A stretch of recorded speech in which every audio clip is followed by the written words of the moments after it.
কালিমার কত সুন্দর রূপ। ওই যক্ষরা গন্ধর্বরা ওরা করে কি যে ওই কালিমারই বড় বড় চোখ ওই পাথর পাথর দিয়ে মানে কালিমার মূর্তি ওরকম তৈরি করে, পাথর দিয়ে বড় বড় চোখ বানায়, এরকম করিয়া রাক্ষসের মতো চেহারা বানায়, বুঝছেন। আসলে কিন্তু ওরা ওই দেবতারই অনুকরণ করে, অনুসরণ করে দেবতারই, কিন্তু ওরা ওই যে শাস্ত্র মানে না, ওদের মন গড়া পূজা। যারা মন গড়া পূজা করে তাদের পূজাই ওরকম ভূত প্রেতের পূজা হয়। একজনের সিদ্ধান্ত নিয়ে, যেমন আমরা গুরু যেমন বলে আমরা সেইভাবে চলি, এটা শাস্ত্রবিহিত।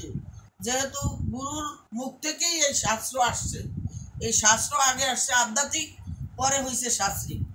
শাস্ত্রে আগে আগে মানুষের শ্রুতি, শ্রুতি মানে স্মৃতি, আর শ্রুতি শাস্ত্র।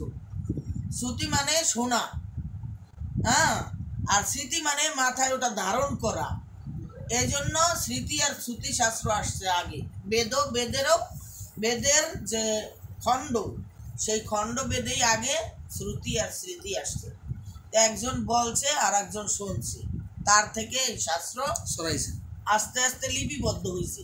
এইটা বড় মনে করেন যে এমন এমন কিছু কিছু সাধুরা ছিল, সাধুরা নিয়ে এক জায়গায় আলোচনা করছে, কিন্তু এমন ওই রকম বিশিষ্ট মাথাওয়ালা লোক ওরকম ছিল না।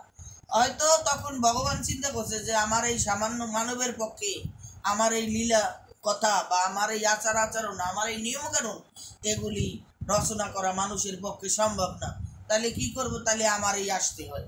তখন উনি এই যে বেদব্যাস রূপ ধরিয়া মানবকুলে জন্ম নিলেন, বেদব্যাস। আবার বেদব্যাস যখন ধরেন দাপর যুগে বেদব্যাস শাস্ত্র 4খানা বেদ রচনা করছে, আবার সেই বেদব্যাসই আবার কলির যুগে বৃন্দাবন দাস নামে উনি আবার ওই বেদব্যাসই আসছেন।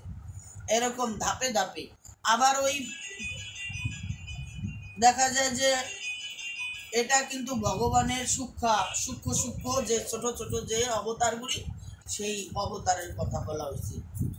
এখন আমরা ওই এই জন্যই আগে কিছু বুড়ারা ছিল, কিছু বৃদ্ধরা বলতো কি এইভাবে বউরা এইভাবে করো না, এইভাবে করো, এইভাবে করো না, এইভাবে করো, যেটা আসলে শাস্ত্রের মধ্যে নাই। ওরাও তারা বানাই একটা প্রথা নিয়ম বের করতো, একটা প্রথা বের করতো যে এই পূজাটা করতে হয়, এটা করতে হয়, এইভাবে করতে হয়। আসলে কিন্তু সে নিজেও জানে না। এই জন্য যতটুকু করা যায় ততটুকু নিজে জানিয়ে তারপর করলে ভালো।